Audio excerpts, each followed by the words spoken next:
China ने क्या किया, गन्ने में उस जीन का अध्ययन किया। बांस में जो जीन था उसकी मोटाई को बढ़ाता था, उसको जोड़ दिया किसमें, गन्ना में। गन्ना मोटा गया बांस इतना। ये करना बड़ा रिस्की होता है, क्योंकि दुनिया में पहली बार सिकल सेल और थैलासीमिया के इलाज के लिए कैसगेई जीन थेरेपी को मंजूरी दी गई है। चीन नहीं, यूके में दिया गया। किसमें दिया गया है, यूके में।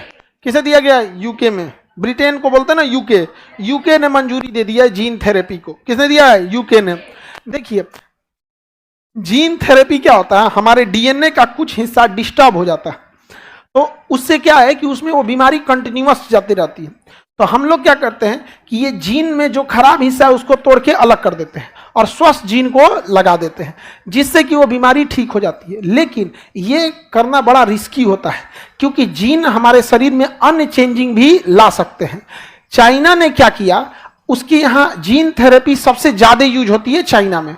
उसने क्या किया कि जो किसान गन्ना बोते थे ना, उस गन्ने में उस जीन का अध्ययन किया। उस जीन में देखा कि कौन जीन इसकी मोटाई को बढ़ाता है, तो उस जीन को निकाल लिया, मोटाई को बढ़ाने वाले को निकाल लिया। सारा वैज्ञानिक चिल्लाए ना, सर अरे गन्ना मोटाएगा कैसे, कहा रुक ना, उसको निकाल लिया। और बांस में जो जीन था जो उसकी मोटाई को बढ़ाता था उसका निकाल लिया और उसको जोड़ दिया किसमें, गन्ना में। किसमें जोड़ दिया, गन्ना में जोड़ दिया। समझ में आ गया। अब गन्ना मोटा गया कितना, बांस इतना। कितना मोटा गया, बांस इतना। अब वहां का गन्ना बांस इतना मोटा गया।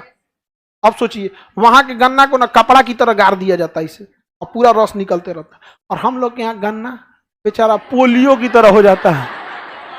और उसके बाद तो उसका अत्याचार जो गन्ना का रस निकालता है, और ये बाप हो बाप, एक बार तोड़ के अब फिर उसमें फिर तोड़ के फिर गाय को दीजिएगा ना, गाय देख के गरियाएगी।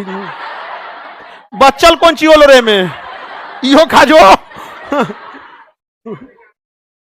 तो बताइए, इस तरह से भारत को भी जो हमारे लिए अच्छा है उस पे करना चाहिए ये प्रयोग। जैसे हमारे यहाँ करेली होती थी पहले, अब करेला होता है।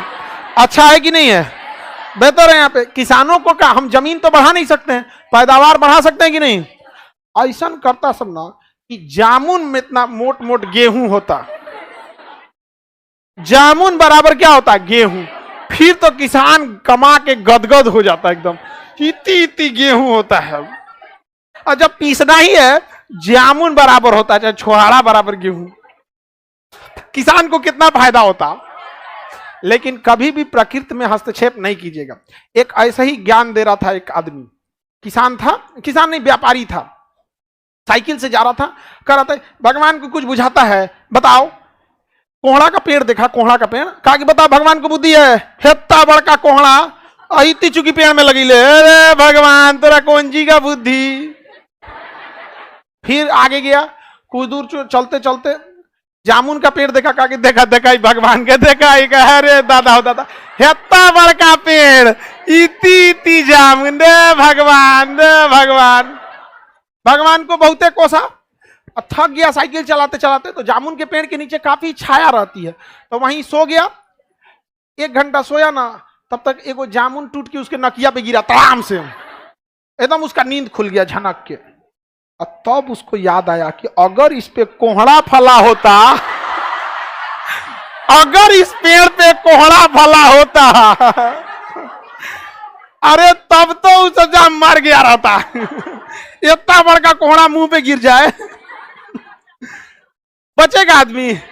इसलिए कभी भगवान को दोष नहीं देना है।